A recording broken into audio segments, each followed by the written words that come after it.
magandang araw po sa ating lahat mga ma'am sir. Andito po ako sa bayan po ng Gimba ngayon. Nakadayo tayo. May titignan po tayo dito.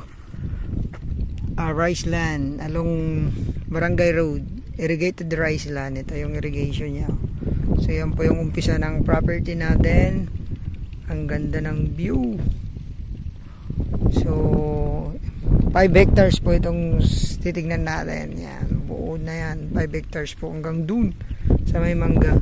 Estimated frontage 250 meters yung kanyang frontage nito from provincial road 2 kilometers. And pagkukunan ng power line, sabihin na natin mga sir, mga 300 to 400 meters yung pagkukunin po ng kuryente.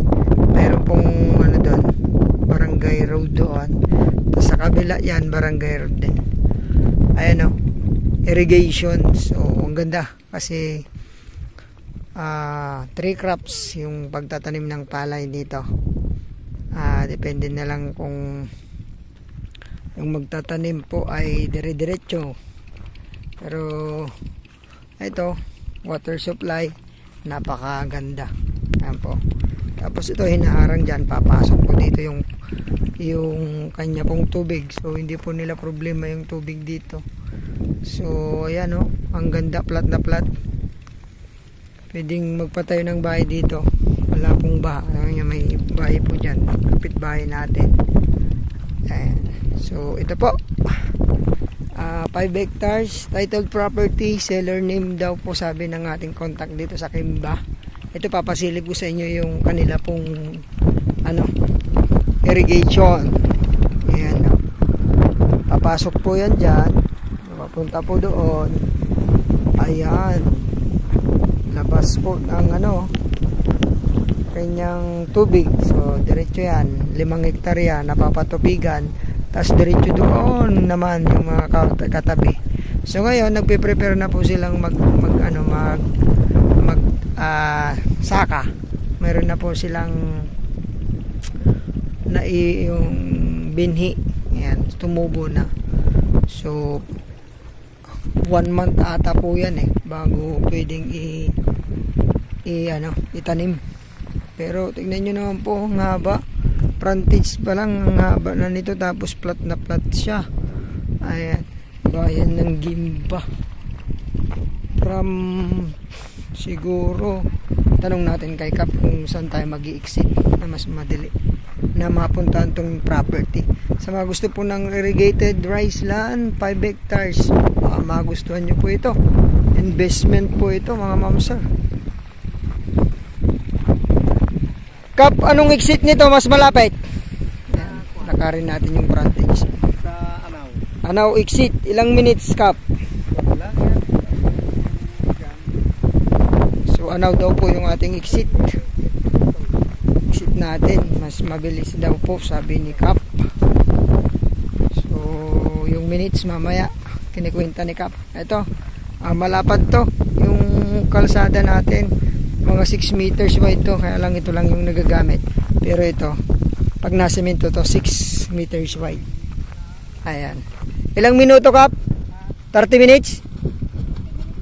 20 to 25 minutes tayo. Ayan po yung kanya pong view dito. Yan po yung harang ng bagyo dito. Anong tawag dyan sa bundok na yan? Sierra Madre. Ito Kap, anong bundok to? Kuya po? Kuya po. Yung Mount Bangkay. Nako. Ang ganda naman ng pangalan na yan. Mount Bangkay. Ayan, hanggang dyan po yung boundary natin. Merong mangga, saka 2 nyug.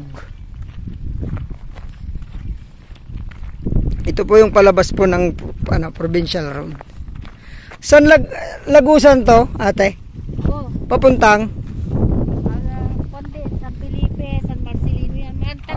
Tagusan daw. So, papuntang Taluktok, pwede kang dumiretso dyan. Ayun, pwede daw po. Simintuin yan, sir. Yan. Barangay road dito sa kabila.